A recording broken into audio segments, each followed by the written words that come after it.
Hi, it's Mark from TLR. I'm here with Mark Huggan of Phantom Couriers in Vancouver, Vancouver's best courier experience.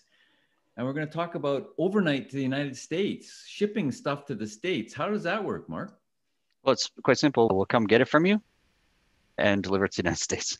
But it breaks it down into different things. Like we have overnight shipping for documents, which is quite straightforward. We bring it into the office, manifest it, track it, trace it for you. It usually gets overnight delivery to any city. It's easy peasy. For any commodities, say you were sending this headset down to the States, we would have to fill out the customs paperwork for you. It may have like a 1 day delay as they check it out at the U.S. Border Services, and then it would be put through one of the hubs. The closest one is in Ontario, California, and so it goes there, gets inspected by U.S. Customs. Then we pick it back up after it's been cleared, and off she goes to the last mile. So we get things delivered all the time. We're very busy doing that for everybody.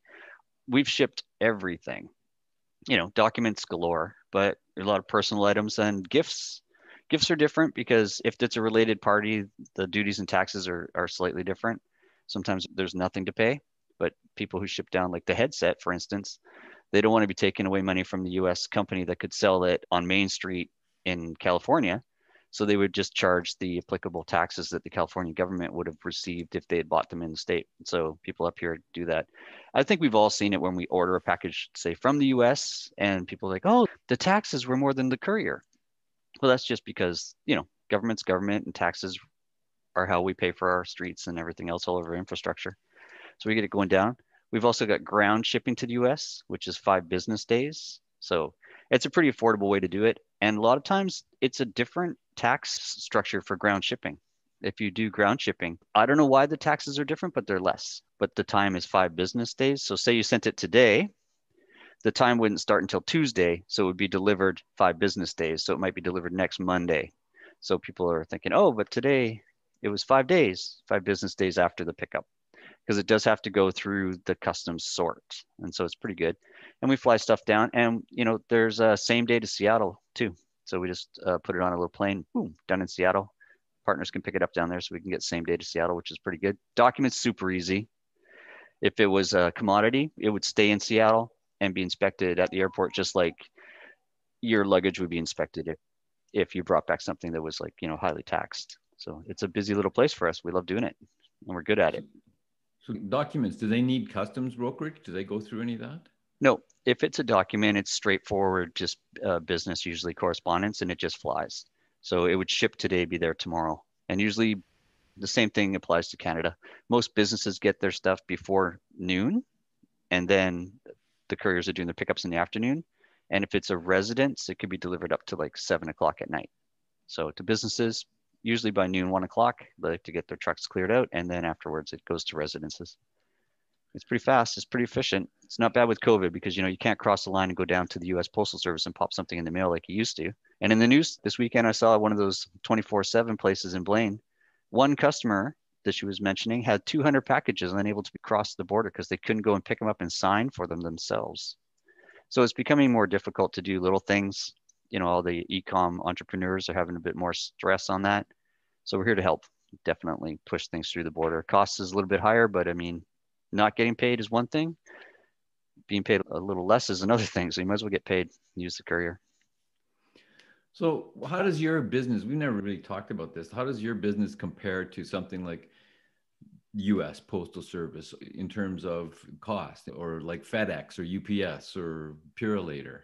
Yeah, we got a little bit of wiggle room. We can, because we're a volume shipper. So our rates are a little bit, I'd say they're much better, but that's where we make our margins on it. And the US Postal Service, of course, like Canada Post, is funded by tax dollars. So you really can't compete. So if the US Postal Service was charging like ridiculously cheap amounts, you could never do that yourself because you're not funded by the government taxpayer dollar. So that makes it difficult to compete. It's actually against the law to have prices as low as the Postal Service. They're protected for good reasons. But when it comes to like FedEx, UPS, Purolator, those are all different. And every time I look at their rates, I was just looking at some rates the other day, and one was $38 to San Francisco, and the other one was $47 to San Francisco, and the other one was, I can't remember exactly what it was, but inside those margins, we're able to have wiggle room because we can choose and pick our carriers who we're going down with. So we always take a look for the best bang for the buck. for both sides, for the customer and for us. We're here to make a profit and we're here to make our customers successful. So we're always looking for the best one. And it's strangely different for everywhere. So I guess it just depends on how big their fleet is in that area. If it's a smaller fleet with higher cost, the price is higher, you know, but it's always good to research it. And we do that constantly for customers trying to get the best rate. So when somebody's shipping something, is it based on size? Is it based on weight? Is it based on both of those things? How does it work, the actual cost to ship something to the States? Yeah, well, I mean, everybody's seen, like, for instance, the Pure Later envelope, FedEx envelope, UPS envelopes. Those things all have a QR code. So when they're zipping down the belt, they're just, boom, they're just documents. So there's a set price for documents all the time. When it comes to anything larger, it's going to go on dimensional weight. So length by width by height divided by whatever number they've got this time. It gives you the cubic weight, because when you're filling up a container, it's cubic weight. It might be like, this box weighs 1 pound, but it's 36 inches, it takes up the cubic weight. So that is something to think about. If you can put it in a smaller box, do that, because your cost will go down tremendously. And a lot of people just grab a box off the shelf and put something in it. It's like, it's in a box. Meanwhile, they're paying for air. That air is expensive. You've seen those Amazon boxes showing up with like a razor blade inside and all the bubble packing in 3 boxes. Well, that's killing Amazon, because they still have to pay dimensional weight when they were contracting to freight. And even if they have their own planes, they still have that cost. So it's always good to put something in the smallest packages possible, get it done up nice and tight, because dimensional weight and cubic weight is a big deal. That's how carriers make their money. I would much rather fly a 747 full of air to San Francisco. It would go faster, cheaper gas than one full of lead, because it would take more fuel. So that's where the dimensional weight comes in.